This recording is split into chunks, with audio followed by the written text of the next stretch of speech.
स्कंद 10वा अध्याय 12वा. अघासुराचा उद्धार. श्री शुकाचार्य म्हणतात, एके दिवशी नंदनंदनाने वनातच भोजन करण्याच्या विचाराने सकाळी उठून तुतारीच्या मधुर आवाजाने बरोबरीच्या गवळ्यांच्या मुलांना जागविले आणि वासरांना पुढे करून तो वज्रमंडलातून बाहेर पडला. त्याच्याबरोबर त्याच्यावर प्रेम करणारी हजारो मुले सुंदर शिंकी, वेताच्या काठ्या, तुतार्या आणि बासऱ्या घेऊन, तसेच आपली हजारो वासरे बरोबर घेऊन मोठ्या आनंदाने घरातून बाहेर पडली. श्रीकृष्णांच्या असंख्य वासरांत आपापली वासरे मिसळून त्यांना चारी ठिकठिकाणी बाललीला करीत ते चालू लागले. त्या मुलांनी जरी काचा, गुंजा, रत्ने आणि सोन्याचे दागिने अंगावर घातले होते, तरी सुद्धा त्यांनी वृंदावनातील फळे, पालवी, रंगीबेरंगी फुले, मोरपंख तसेच गेरूसारख्या रंगीत मातीनेही स्वतःला सजविले होते. कोणी एखाद्याचे शिंके चोरून घेई, तर कोणी कोणाची काठी किंवा बासरी. जेव्हा त्याच्या मालकाला हे कळे, तेव्हा ते घेणारा दुसऱ्याकडे लांब फेकीत असे, दुसरा तिसऱ्याकडे आणि तिसरा आणखी लांब चौथ्याकडे. नंतर ते हसत हसत ज्याचे त्याला देत. श्रीकृष्ण जर वनाची शोभा पाहत थोडा पुढे निघून गेला, तर अगोदर मी शिवणार असे म्हणत सर्वजण त्याच्याकडे पळत जात आणि त्याला शिवून आनंदमग्न होऊन जात. कोणी बासरी वाजवीत, तर कोणी शिंके फुंकीत, कोणी भ्रमरांच्या बरोबर गुणगुणत, तर कोणी कोकिळांच्या सारख्या कुहू कुहू करीत. काही मुले आकाशात उडणाऱ्या पक्ष्यांच्या सावली बरोबर धावत, तर काही जण हंसांच्या बरोबर त्यांच्यासारख्या सुंदर गतीने चालत.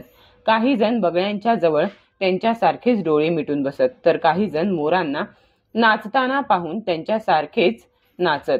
काही जण वानरांचे शेपूट धरून ओढीत, तर दुसरे त्यांच्या बरोबरीने झाडांवर चढत. काही जण त्यांच्यासारख्या माकड चेष्टा करीत, तर दुसरे काही त्यांच्या बरोबरीने एका डहाळीवरून दुसऱ्या डहाळीवर उड्या मारीत. काही मुले नदीच्या प्रवाहात बेडकांबरोबर पोहत त्यांना मागे टाकून पुढे जात. कोणी पाण्यात आपली प्रतिबिंबे पाहून त्यांना हसत, तर काही जण आपल्याच आवाजाच्या प्रतिध्वनीला नावे ठेवत. श्रीकृष्ण ज्ञानी संतांच्या साठी ब्रह्मानंदाचा मूर्तिमंत अनुभव आहे. दास्य करणाऱ्या भक्तांचे ते आराध्य दैवत आहेत आणि मायेने मोहित झालेल्या लोकांच्या दृष्टीने मनुष्य बालक आहेत. त्याच भगवंतांच्या बरोबर ते पुण्यात्मे बालक खेळत होते. पुष्कळ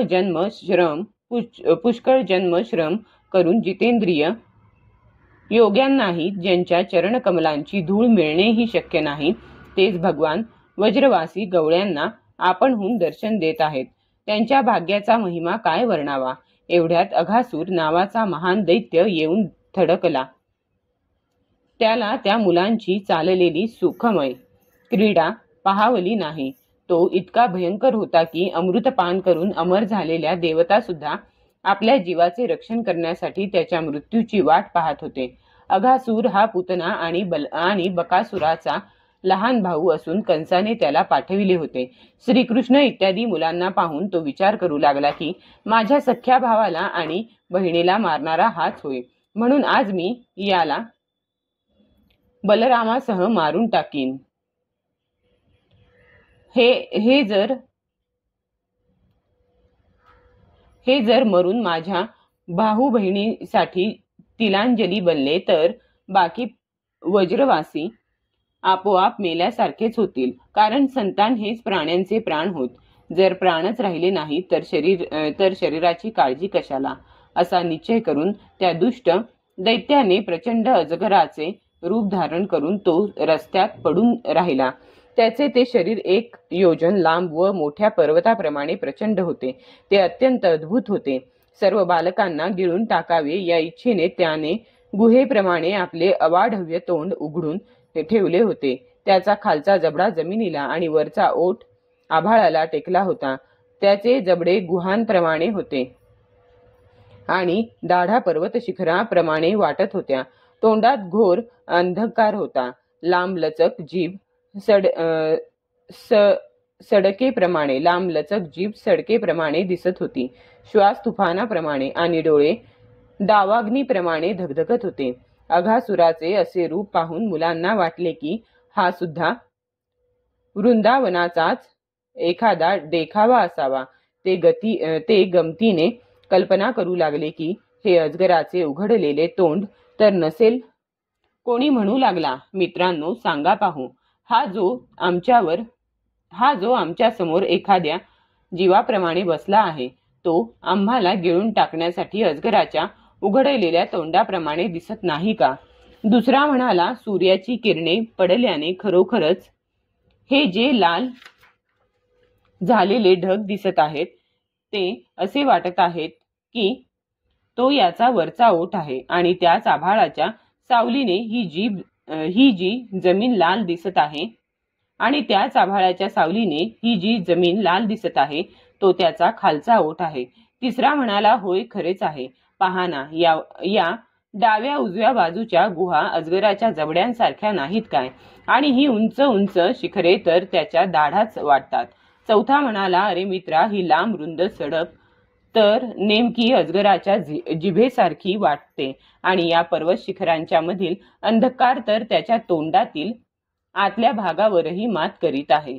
आणखी एकाने म्हटले, पहा पहा, या जंगलाला आग लागल्यामुळे ही गरम जळजळीत हवा येऊ लागली आहे. ती म्हणजे या अजगराचा श्वासच वाटतो आणि त्या आगीने जळालेल्या प्राण्यांची दुर्गंधी तर अशी वाटत आहे की जणू काही अजगराच्या पोटात मेलेल्या जीवांच्या मांसाचीच ती दुर्गंधी आहे. मग त्यांच्यापैकी एक जण म्हणाला, आम्ही जर याच्या तोंडात शिरलो तर हा आम्हाला गिळून टाकील काय? अरे हा काय गिळून टाकणार?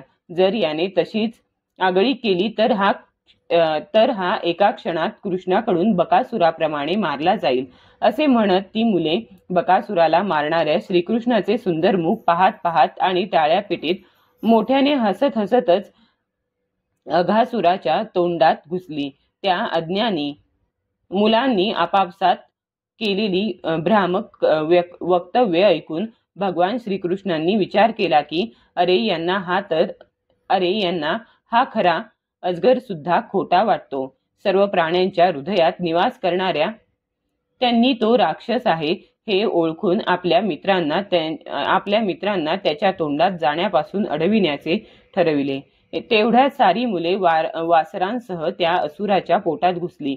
परंतु अघासुराने त्यांना गिळले नाही, कारण आपल्या भाऊ बहिणीच्या वधाची आठवण होऊन त्यांना मारणारा श्रीकृष्ण केव्हा मुखात येईल याचीच अघासुर वाट पाहत होता. सर्वांना अभय देणाऱ्या श्रीकृष्णांनी पाहिले की ज्यांचे रक्षण करणारे केवळ आपणच ज्यांचे रक्षण करणारे केवळ आपणच ती बिचारी मुले आपल्या हातातून निसटून मृत्यूरूप अघासुराच्या जठराग्नीचे भक्ष्य बनली. तेव्हा दैवाच्या या विचित्र लीलेचा त्यांना विस्मय वाटला आणि त्यांचे हृदय दयेने द्रवले. ते विचार करू लागले, आता काय करावे ज्यामुळे या दुष्टाचा मृत्यू तर व्हावा आणि या भाबड्या मुलांची हत्या सुद्धा होऊ नये. ही दोन्ही कामे कशी होऊ शकतील? सर्व काही प्रत्यक्ष पाहणाऱ्या श्रीहरींनी काय करायचे ते ठरवून ते स्वतः त्याच्या मुखात शिरले. त्यावेळी ढगांआड लपलेल्या देवता भीतीने हाय हाय म्हणू लागल्या आणि अघासुराचे हितैषी कंस वगैरे राक्षस आनंदित झाले. अघासुर वासरे आणि मुले यांच्यासह श्रीकृष्णांना आपल्या दाढांनी चावून त्यांचे पीठ करू इच्छित होता. परंतु त्याच वेळी अविनाशी श्रीकृष्णांनी देवतांचा हाहाकार ऐकून अत्यंत वेगाने आपले शरीर त्याच्या गळ्यात नेऊन खूप फुगविले. यानंतर भगवंतांच्या शरीरामुळे त्या महाकाय अजगराच्या गळ्याचा श्वासमार्ग बंद झाला. बुबुळे उलटी झाली. तो व्याकुळ होऊन इकडे तिकडे वळवळू लागला. शेवटी आतल्या आत रोखला गेलेला श्वास ब्रह्मरंध्र फोडून बाहेर पडला. त्याच मार्गाने त्याची सर्व इंद्रिये सुद्धा शरीरातून बाहेर आली. त्याच वेळी भगवान मुकुंदांनी आपल्या अमृतदृष्टीने मेलेली वासरे व मित्र यांना जिवंत केले आणि त्या सर्वांना बरोबर घेऊन ते अघासुराच्या मुखातून निघून बाहेर आले. त्या अजगराच्या स्थूल शरीरातून एक अद्भुत अशी मोठी ज्योत बाहेर पडली. त्यावेळी त्या ज्योतीच्या प्रकाशाने दाही दिशा झगमगल्या. ती थोडा वेळ आकाशात स्थिर होऊन भगवंतांच्या बाहेर येण्याची वाट पाहू लागली. जेव्हा ते बाहेर आले तेव्हा ती ज्योत सर्व देवतांच्या देखत त्यांच्यामध्ये मिसळून गेली. त्यावेळी देवतांनी फुलांचा वर्षाव करून, अप्सरांनी नृत्य करून, गंधर्वांनी गाऊन, वादकांनी वाद्य वाजवून, ब्राह्मणांनी स्तुतिपाठ म्हणून आणि पार्षदांनी जय जयकार करून अतिशय आनंदाने भगवान श्रीकृष्णांचे पूजन केले, कारण त्यांनी अघासुराला मारून त्या सर्वांवर मोठे उपकार केले होते. ते अद्भुत स्तुतिपाठ, सुंदर वाद्ये, मंगलमय गीते, जय जयकार इत्यादी आनंदोत्सवाचे अनेक मंगलध्वनी ब्रह्मलोकी जाऊन पोहोचले. ते ऐकून ब्रह्मदेव ताबडतोब तेथे आले आणि श्रीकृष्णांचा हा महिमा पाहून चकित झाले. परीक्षिता जेव्हा अजगराचे ते अद्भुत कातडे वृंदावनात सुकून गेले तेव्हा ते वज्रवासियांसाठी पुष्कळ दिवसपर्यंत खेळण्याची एक अद्भुत गुहा बनून राहिले होते. भगवंतांनी हे जे आपल्याला मृत्यूरूप अजगराच्या मुखातून वाचविले होते आणि अघासुराला संसार बंधनातून सोडविले होते, ती लीला भगवंतांनी आपल्या कुमार अवस्थेत म्हणजेच वयाच्या 5व्या वर्षीच केली होती. गवळ्याच्या मुलांनी ती त्याच वेळी पाहिली सुद्धा होती, परंतु पौगंड अवस्थेत म्हणजे 6व्या वर्षी त्यांनी आश्चर्यचकित होऊन वज्रामध्ये येऊन ती नुकतीच घडल्याचे सांगितले. अघासूर मूर्तिमंत पाप च होता.